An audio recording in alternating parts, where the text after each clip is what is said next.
Assalamualaikum warahmatullahi wabarakatuh. Waalaikumsalam warahmatullahi wabarakatuh. Nah, sebelum memulai pelajaran pada siang hari ini, alangkah baiknya kita berdoa terlebih dahulu. Silakan Mas Rian untuk memimpin doanya. Bismillahirrahmanirrahim. Sebelum kita mulai pelajaran pada siang hari ini, alangkah baiknya kita berdoa menurut agama dan percaya masing-masing. Berdoa dimulai. Berdoa cukupkan, monggo Pak. Ya, setelah kita berdoa, alangkah baiknya kita atur presensi terlebih dahulu.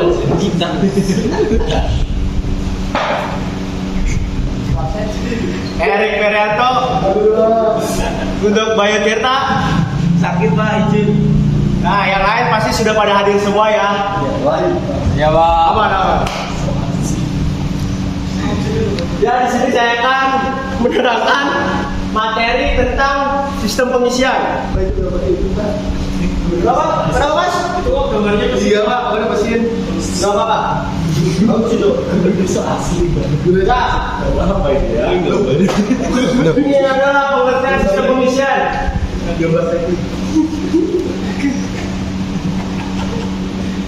Dan sistem pengisian adalah suatu sistem yang berfungsi untuk menghasilkan dan mengatur suplai listrik pada kendaraan, terutama untuk mengisi baterai atau aki, dan menyediakan arus listrik bagi semua komponen listrik kendaraan ketika mesin sedang beroperasi. Sistem ini berperan penting dalam menjaga baterai agar tetap terisi dan memastikan perangkat listrik kendaraan seperti lampu, klakson, dan sistem hiburan dapat berfungsi dengan baik tanpa menguras daya.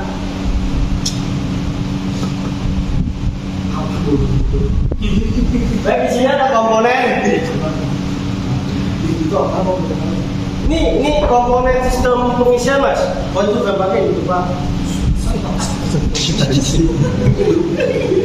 Dan di sini ada 4 komponen sistem pengisian, yaitu alternator, regulator tegangan, baterai, kabel, dan konektor.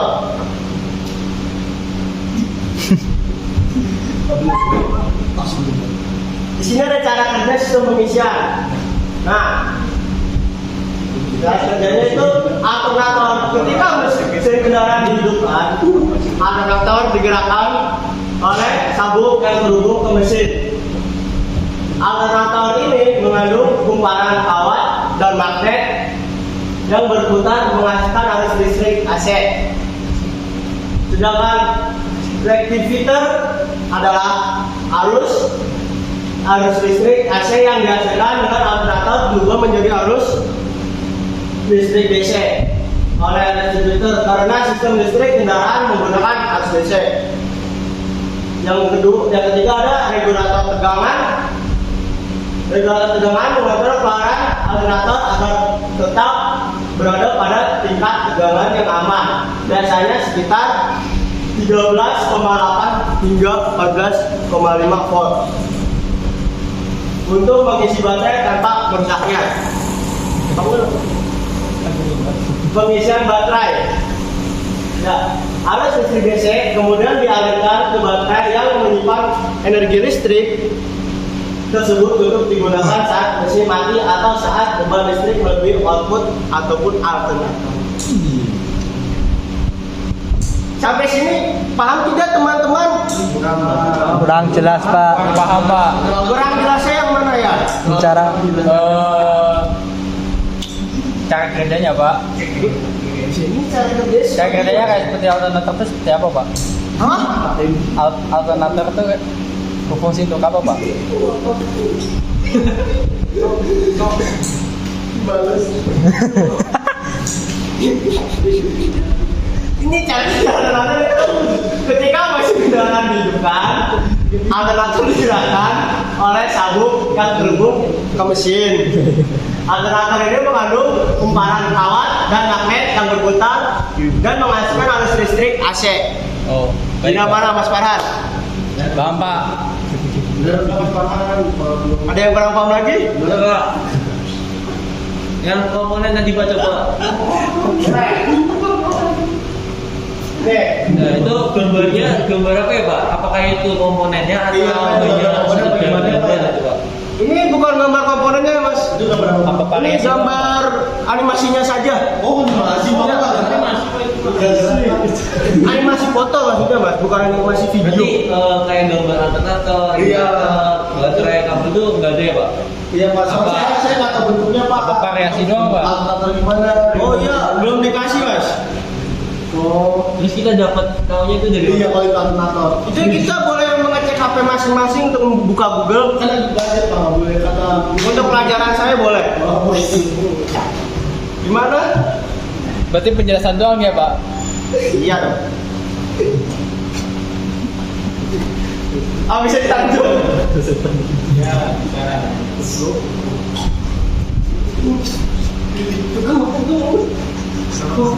Nah, di sini ada pemeliharaan sistem pengisian. Memeriksa tegangan keluar alternator secara berkala. Yang kedua, memastikan kabel dan konektor dalam kondisi baik. Yang ketiga itu ada memeriksa tegangan baterai dan kondisi sel baterai. Yang keempat, ada memastikan sabuk penggerak alternator dalam kondisi baik dan ketegangan yang tepat. Di sini ada masalah umum yang terjadi pada sistem pengisian. Yang pertama itu ada baterai yang tidak mengisi. Bisa disebabkan oleh alternator yang rusak, regulator tegangan yang tidak berfungsi atau kabel yang putus. Yang kedua itu ada overcharging. Tegangan pengisian terlalu tinggi biasanya disebabkan oleh regulator tegangannya rusak. Yang ketiga itu ada kebiasaan alternator. Bisa disebabkan oleh bantalan alternator yang halus atau sabuk penggerak yang longgar. Gimana? Sudah paham belum teman-teman? Belum. Bagian mana yang belum paham? ini, Pak, coba mau dijelasin secara pelan. Salah yang mana? Yang mana mas? Yang mana? Yang ini pak. Ini masalah umum. Iya pak. Gimana ini maksudnya? Iya, dijelasinnya. Oh dijelasin lagi. Bagaimana kerusakannya? Nah ini masalah pada baterai yang tidak mengisi. Bisa disebabkan oleh alternator yang rusak. Karena tegangan yang tidak berfungsi atau kabel yang terputus di regulator. Yang kedua itu ada overcharging. Tegangan pengisian terlalu tinggi biasanya disebabkan oleh regulator. Tegangan yang rusak. Regulatornya kenapa? Kenapa mas? Kan tegangan pengisian terlalu tinggi biasanya disebabkan oleh regulator. Itu regulatornya kenapa? Atau gejala? Mungkin regulator mengalami kerusakan atau kebocoran, makanya harusnya terlalu besar yang mengalir kepada misalnya terjadi overcharging. Kerusakannya karena apa Pak? Itu kerusakannya karena regulator tidak dapat menampung arus listrik dan terjadi overcharging. Gitu. Oh, Itu konsepnya sama seperti kiprok untuk menampung arus. Sebenarnya ada kiprok Pak. Kiprok itu apa Pak? Kiprok itu ini tempat apa namanya? Ini sama seperti itu regulator. Sama ini gimana? Itu ada kebiasaan alternator, kebisingan. Bisa disebabkan oleh bantalan alternator yang arus atau sabuk penggerak yang longgar. Gimana? Sudah pada paham murid-murid kita?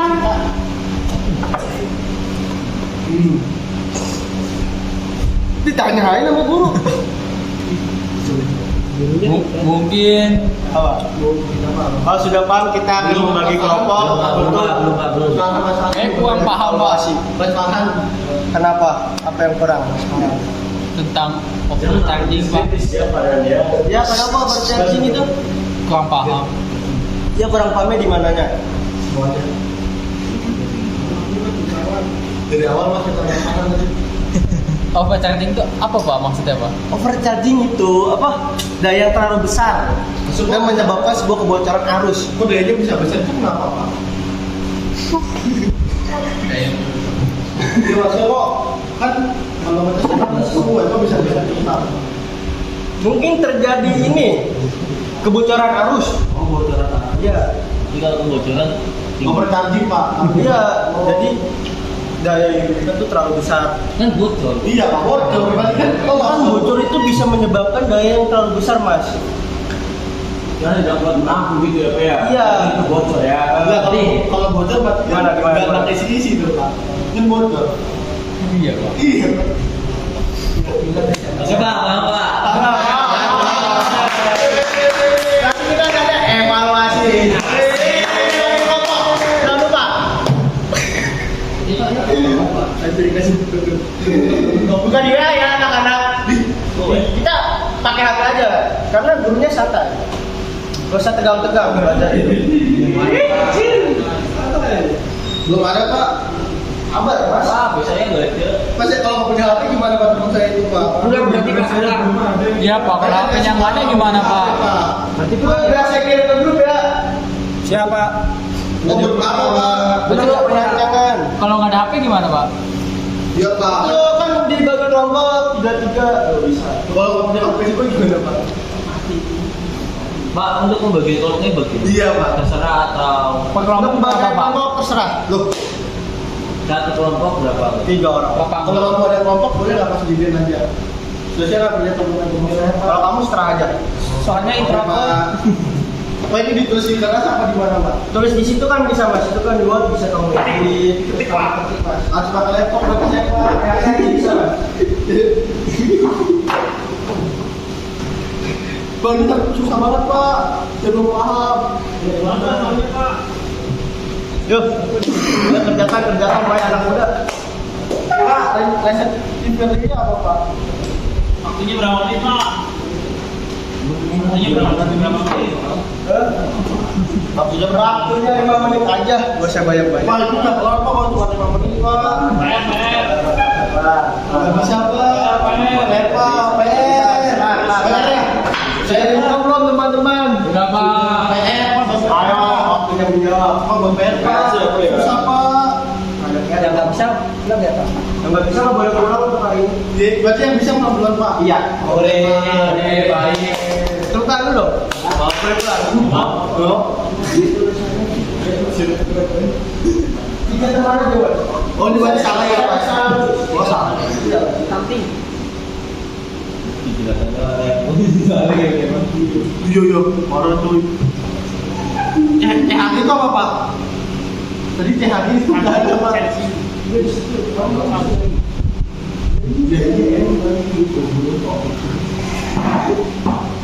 CHG itu apa Pak? CHG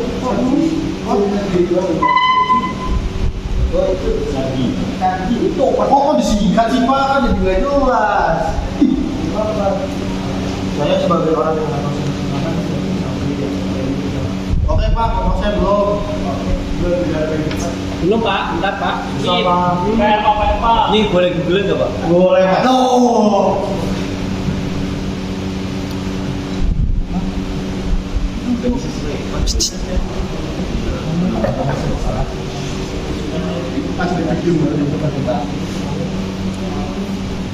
Jadi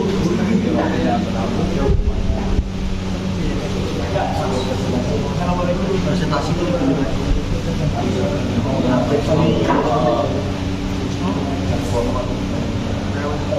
mungkin nomor 1.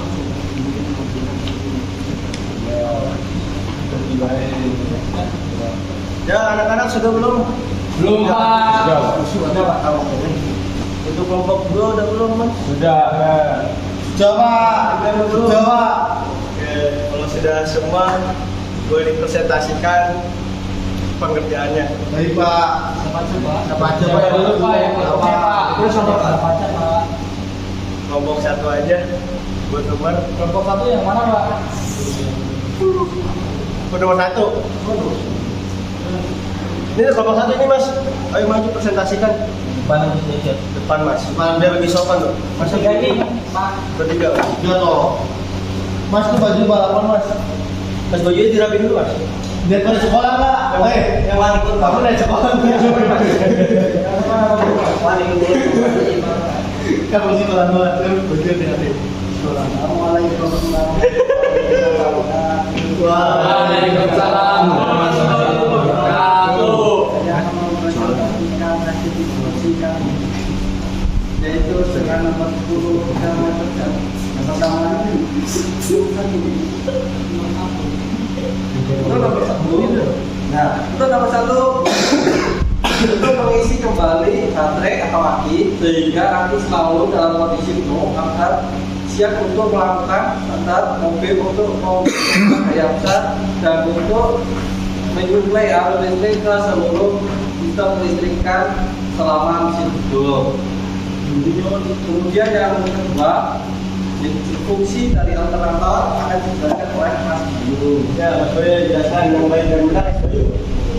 Selanjutnya saya bercerita izin menjawab pertanyaan nomor 2, yaitu apa fungsi dari alternator pada sistem pengisian.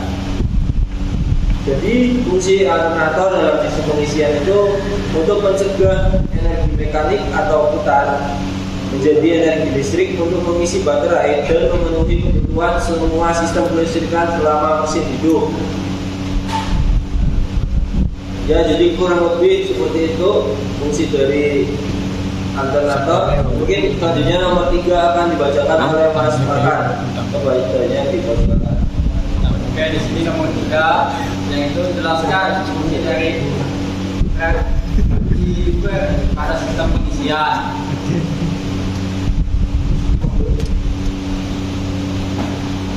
Duh, Mas bisa baca dong. Jawabannya untuk mengubah energi listrik dari alternator yang mengubah tenaga AC menjadi DC. Mungkin jawaban dari kelompok kami segitu. Apa? Saya jawab. Jadi ada yang mau tanya? Boleh duduk, Mas. Pak, dia nggak mau latihan, Pak. Siapa, Mas? Bapak. Ya, Nopal maju Nopal untuk mempresentasikan. Iya, Nopal. Nomor 10 Nopal jelaskan itu. Banyak kan Pak itu Pak? Maju. Maju aja Pak. Nggak boleh milih. Nggak boleh milih. Sekian ya. Terima kasih. Assalamualaikum warahmatullahi wabarakatuh. Bapak wabarakatuh. Tepuk tangannya gitu. Mas, bajunya. Pak, bajunya Pak keluar. Mas bajunya Mas, masukin Mas. Ayo Mas Nopal, silakan. Banyak kan itu Pak? Nggak boleh milih-milih, Pak. Boleh, Mas. Sekelompok apa enggak, Pak? Kelompok lah. Apa, Pak? Apa, Pak? Bapak joget. Masih ringkir. Maju Mas Berapa? Nopal, Berapa? nomor 5 Mas Nopal. Ya, nomor 10. Siap. Ayo jelaskan Mas Nopal. Jelaskan dengan detail. Oh iya, Bapak namanya Bapak siapa? Oh iya, saya lupa berkenalan ya. Iya. Nama saya Bapak Rizky Adianto. Biasa dipanggil siapa, Pak? Biasa dipanggil. Yanto. Bukan, salah Mas. Yanto. Iki pasti. Rai. Rai. Adianto. Oh. Asal mana Pak? Saya asal dari itu Mas, Bekasi. Oh, Bantar Gebang. Bantar Gebang. Bukan. Oh, sebelahnya Bantar Gebang. Oh, kok mati Bantar Gebang kan? Enggak, salah dong. Di Bekasi ada Bantar Gebang apa? Udah Mas. Ini nggak jadi presentasi Mas. Ayo Mas Nopal, silakan. Ya pertanyaannya yaitu jelaskan fungsi lampu charging pada sistem pengisian. Jawabannya adalah sebagai lampu indikator urgen dari sistem pengisian. Gimana Pak? Kurang jelas. Kurang kencang, Pak. Pak. Fungsinya yaitu sebagai lampu indikator urgen dari sistem pengisian. Pak Yanto. Dulu Pak. Benar Mas. Masih Pak. Ya, setelah murid-murid saya sudah mempresentasikan semuanya, apakah ada materi yang kurang? Jelaskan lagi. Cukup. Itu emang udah selesai, Pak, Mas. Itu Ini semua. sudah selesai Mas materinya Mas. Kami di sini dulu. Tuh. Itu dia lagi ngapain, Pak? Apa ada cukup Belum. materi yang Bapak sampaikan? Belum, Pak, saya masih bingung. Masih Cukup, penasaran Pak. gambar Saya itu. masih penasaran itu, Pak, sama gambar-gambarnya. Contoh gambarnya tuh gimana? Saya takut salah, terus saya Kalau untuk gambar belum ada Mas. Kalau mau Belum, Pak. Belum, Pak. Google, Pak. Pak, saya nggak tahu bentukannya. Tutup Pak. Nggak ada Mas. Nah, Itu bisa dicari sendiri-sendirian. kalau nanti saya salah ini gimana, Pak? Iya. Kamu contoh doang gitu. Ya, jadi kita harus bisa. Ini cuma cara mengajar, jangan kritis-kritis lah. Jadi sudah paham semuanya anak-anak bisa. Lama. Sekian. Terima kasih. Wassalamualaikum warahmatullahi wabarakatuh.